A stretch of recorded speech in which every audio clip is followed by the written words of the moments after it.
నమస్కారం నమస్కారం. లోపల ఉంది, వెళ్ళి చూడండి. మిమ్మల్ని చూడ్డానికే వచ్చామండి. నన్నే? అవునండి, మీ కథలంటే మాకెంతో ఇష్టం. ఓహో, ఆ కథ ఆరంభమైంది. రండి కూర్చోండి.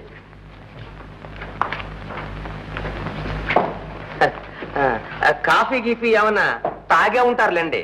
అది సరే, నేను కథలు రాస్తానని మీకెవరు చెప్పారు? మీ మిస్సెస్ కాంతం చెప్పింది. చెప్పింది పోయింది. కాంతం మా ఫ్రెండ్ గండబెరండం గారు మీరేనని ఆవిడ కూడా ఇప్పుడే తెలిసిందట. అదేమిటండి, భార్య దగ్గర కూడా దాపరికమే? అదేనండి మా గొప్పతనం. చూశారు, నాకు ప్రచారం అంటే ఆట ఇష్టం లేదండి. అందులో ఆడవాళ్ళతో ఏదైనా సంగతి చెప్పామంటే ఒక్క నిమిషం దాగదు. చూశారుగా, నిన్న సాయంత్రం ఆవిడతో చెప్పాము లేదో తెల్లవారేసరికి సైన్యం సిద్ధం. ఓ వచ్చారా? రండి రండి.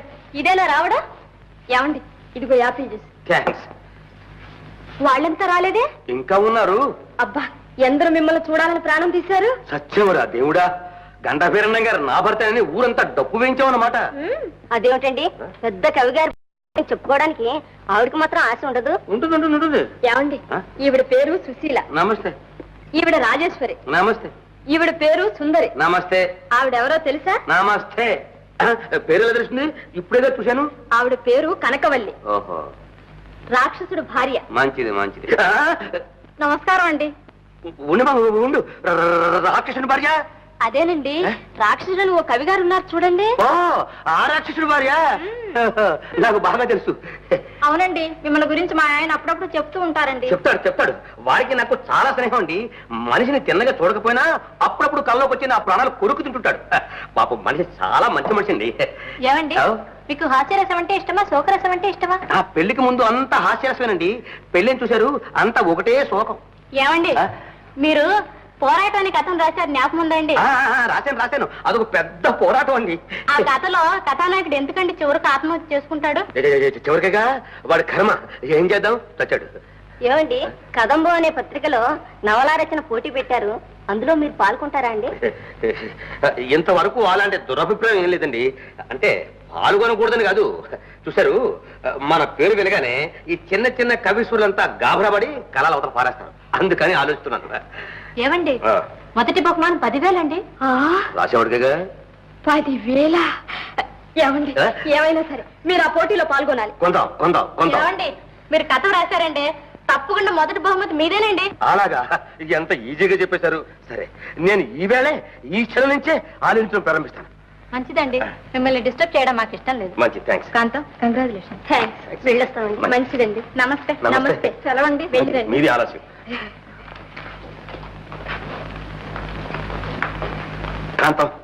కాంతం, నేను ఈ వాళ్ళ నుంచి ఊహాలోకంలో విహరించబోతున్నాను. భోజనాలు మాత్రం కిందకు వస్తూ ఉండండి. అలాగే వస్తాను. కానీ నీకు 10,000 రూపాయల మీద ఏమాత్రం ఆశ ఉన్నా నా చుట్టూ 10 మందిని కాపలా పెట్టు. ఇటువంటి డిస్టర్బెన్స్ ఏమి ఉండకూడదు నాకు. సరేనండి, ఇక మీరు ఏం చెప్పినా చేస్తాను. మంచిది. ఏమండి, ఎలా అయినా సరే ఆ 10,000 రూపాయలు తీసుకురండి. ఇష్టను కోతి పట్టు తీసుకొచ్చి నీ బొళ్ళో పోసాను రూపాయలని. అటు 7 తరాలు ఇటు 7 తరాలు అందరూ వేలుముద్రగాలేనే. నేను ఏం కథ వ్రాయను, ఎలా వ్రాయను? ఏదైనా కాపీ కొడదామంటే అన్ని కాపీలు రిజిస్టర్లేనే. ఎలా చావును?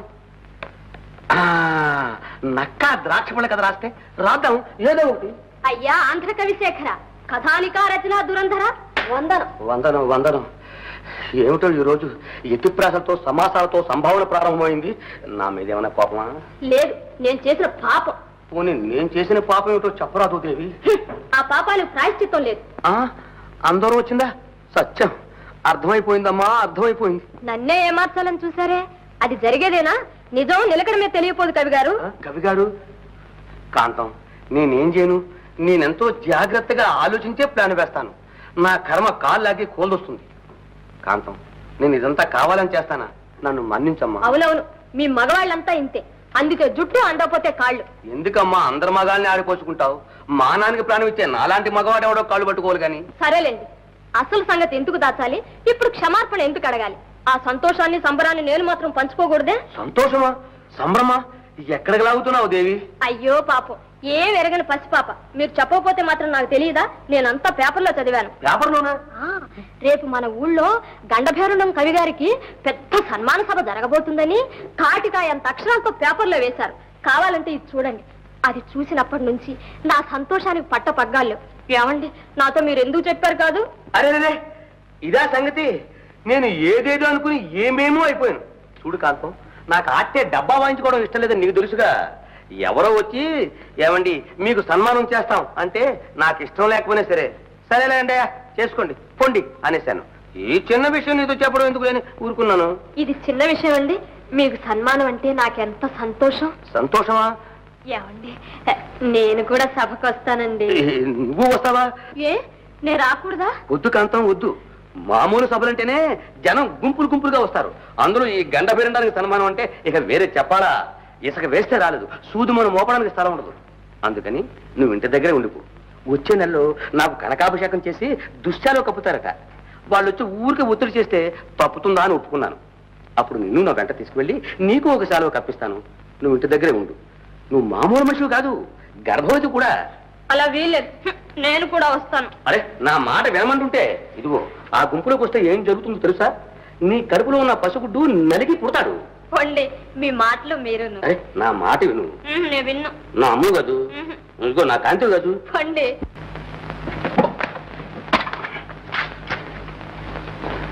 ఏమండి, ఆలస్యం అయిపోయింది, తొందరగా బయలుదేరండి. ఇదిగో బయలుదేరుతున్నా. అబ్బబ్బా, బయలుదేరమంటే ఇదిగో వెళుతున్నా.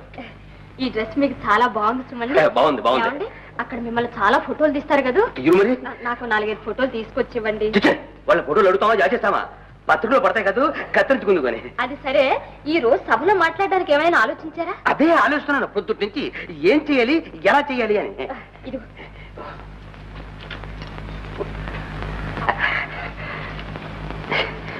ఫైలు ఇదిగోనండి. ఇదిగో వెళ్ళరండి. వేలు కదా. ఏమండి, కాస్త ఆగండి. చచ్చాం, ఎక్కడికే పరిగెడుతుంది గంట పేరండం. ఎన్నాళ్ళు కాపాడినట్టే ఇవాళ కూడా కాపాడరా తండ్రి. ఏమండి, ఇలా తిరగండి. కొంచెం ముందుకు రండి. కాంతం, ఏమిటి హారతలు గీరుతున్నాం? నేనేమన్నా యుద్ధానికి పెడుతున్నానా? అదేమిటండి, శుభం అంటూ సభకెళ్తూ పాడు మాటలు అంటారు. నేను అంటున్నానా? అవే వచ్చేస్తున్నాయి. ఏమండి, వాళ్ళు ఎందుకని కారు పంపలేదు? ఎవరు పంపలేదు? వీళ్ళే, ఈ సభ ఏర్పాటు చేసిన వాళ్ళు. అవును, ఎందుకని పంపలేదు? కాంతం చూచావా, నేనంటే వాళ్ళకి ఎంత నిర్లక్ష్యం, ఎంత ఇది. మానేసి ఇంట్లో కూర్చుంటాం. అయ్యో, అదేమిటండి, అలా అని సభకి వెళ్లకుండా ఆగిపోతారా? ఏదో టాక్సీ చేసుకు వెళ్ళండి. టాక్సీలోనా? మనకున్న పేరు ప్రతిష్టలు గౌరవానికి వెళితే సొంత కారులో వెళ్ళాలి, లేకపోతే సింపుల్ గా వెళ్ళాలి. ఇప్పుడున్న పరిస్థితుల్లో ఎలా వెళ్తాం? సింపుల్ గా నడిచి వెళ్తాం. వెళ్ళండి. ఇదిగో ఏం లేదు, అంత గుంపులో ఒక్కడిని ఒంటరిగా ఎలా వెళ్ళడమా అని ఆలోచిస్తున్నాను. వెళ్ళనా మరి? క్షేమంగా వెళ్ళి లాభంగా తిరిగి రండి. ఇదిగో వెళ్తున్నా. వెళ్తాను. వెళ్ళండి వెళ్ళండి.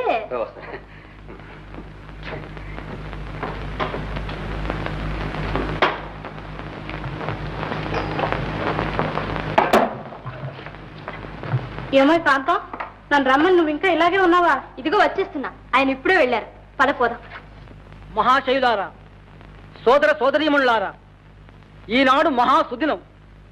ఇప్పుడు మీకు ఆంధ్ర కథానికా రచనా దురంధరులకు శ్రీ గండభేరుండం గారిని మీకు పరిచయం చేయబోతున్నాము. ఏమే కాంతం, మీ ఆయన ఎక్కడా కనపడటం లేదే? ఉండవే, ఉన్నట్టుండి ఆయన వచ్చి అందరిని ఆశ్చర్యంలో ముంచేస్తారు. చూడు చూడు, అబ్బాబా, జనం ఎంత కిటకిటలాడుతున్నారు. వీరే ప్రఖ్యాత కవి శ్రీ గండభేరుండం గారు.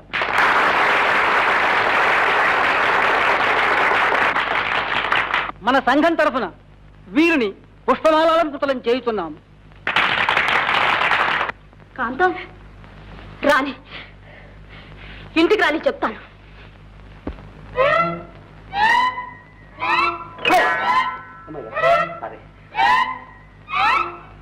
తమ్ముడు, ఈ పూలదండ చెండు అంతా రాయండి.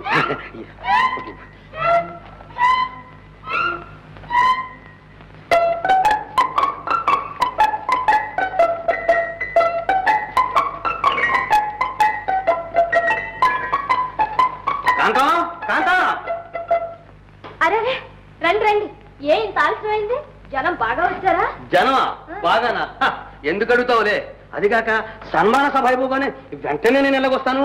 ఎక్కడెక్కడి నుంచో పెద్ద పెద్ద నాయకులంతా వచ్చారు. వచ్చి ఏమండి సన్మాన సభ అయిపోగానే వెంటనే వెళ్ళిపోతారా? మా నలుగురితోటి 4 మాటలు మాట్లాడరా అన్నారు. బాగుండదని నలుగురితోటి 4 మాటలు మాట్లాడొచ్చేసరికి ఆలస్యమైంది. కాంతం ఏమి జాను కిటకిటలాడిపోయాడనుకో. అయితే అంత గొప్ప సన్మానం అని చెప్పండి. చెప్పాలా? ఆ వీరణాలు, ఆ తోరణాలు, ఆ పూరణాలు, ఆ లైట్లు అబ్బా కళ్ళకి జిగ్గేలు మనాయనుకో. ఇంత సన్మానం జరిగితే ఒక్క మాలే వేశారేమండి? ఒక్కట? నువ్వు అక్కడికి వచ్చుంటే నా ముఖమే నీకు కనపడేది కదా. ఏ మీరెక్కడైనా మూల కూర్చున్నారా? ఎవతరేది? పూలమాలలు వేశారు చూడు, గుట్టలు గుట్టలు గుట్టలు గుట్టలు నన్ను ముంచేశారనుకో. మరి ఆ మాలన్నీ ఏమైనా వేశారు కదా అని అవన్నీ తీసుకొస్తావా? అవన్నీ తీసుకురావాలంటే 4 లారీలు ఉండాలి, 4 లారీలు. అందుకని శాంపిల్ గా ఒకటి తెచ్చాను. అవునులేండి. మిమ్మల్ని ఎవరైనా పొగిడారా? పొగరా మరి. ఉన్నట్టుండి మన ఊరు చైర్మన్ గారు లేచి, గండభేరున్నం గారు మన కళకి ఒక భోషానం అన్నాడు. ఆగండి సార్ ఆగండి, నన్ను నాటే పొగడకండి, అలాంటివి నాకు ఇష్టం లేదు. తర్వాత సభాధ్యక్షులు ఉన్నారే వారు లేచారు.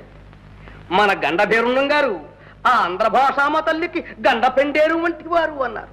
సార్ ఆపండి సార్ ఆపండి, నాకు ఆటే పొగడతలు ఇష్టం లేదు అని ఎక్కడికెక్కడ కట్ చేసి కూర్చోబెట్టాను. లేకపోతే సన్మాన సభ ఇప్పుడు అయ్యేదా? ఏమండి మీరు మాట్లాడారా? మాట్లాడలేదు మరి. నేను మాట్లాడకపోతే వదులుతారా? నా ఉపన్యాసం లేకపోతే సభ ఉంది. 2 గంటల సేపు ఏక టాకీగా ఉపన్యాసం చేశాను. కవి దేశానికి వెన్నెముక, జీవగర్ర అన్నాను. ఏమిటండి జీలకర్ర? ఎవతరది? జీవగర్ర కొట్టారు చూడు. ఎవరిని? మిమ్మల్నే. నన్ను ఎలా కొడతారు? నేను పైనగా. క్లాప్స్ అంటే చప్పట్లు. కొట్టారు కొడుతూనే ఉన్నారు. సద్దు అని సర్దేటప్పటికి తల ప్రాణం తోక ప్రాణం తలకి వచ్చింది. సరే గాని ఆ మాల ఎక్కడ కొన్నారు? కొనడమా దప్పించుకోవడమా? సన్మాన సభ ఇచ్చింది కాదు, మిమ్మల్ని పూల కొట్టు దగ్గర చూసిన వాళ్ళు చెప్పారు. చూసారా? అబద్ధం, శుద్ధ అబద్ధం. కాదు, అంతా నిజమే. శుద్ధ కోతలు. కోతలుగా మీ చేతలు. సుందరి నేను సభకొచ్చాం, తెలిసిందా? అవును, ఆ ఘోరాన్ని కళ్ళారా చూశాను. ఎందుకండి అబద్ధాలాడటం? ఎన్నాళ్ళు ఈ మోసం? ఏనాడన్నా మీరు నిజం చెప్పారా? మీకు సిగ్గు లేదు? ఎన్నాళ్ళని నేను మాత్రం పోనీలేని ఊరుకుంటాను? ఇది మీకు న్యాయంగా ఉందా? ఏమండి ఏమిటిది? ఎందుకు? ఏం జ్వరం? ఎందుకు వచ్చింది? 10 రోజుల పాటు ఉప్పు లేకుండా చప్పటి గంజి తాగితే జ్వరం ఖరారైపోతుంది.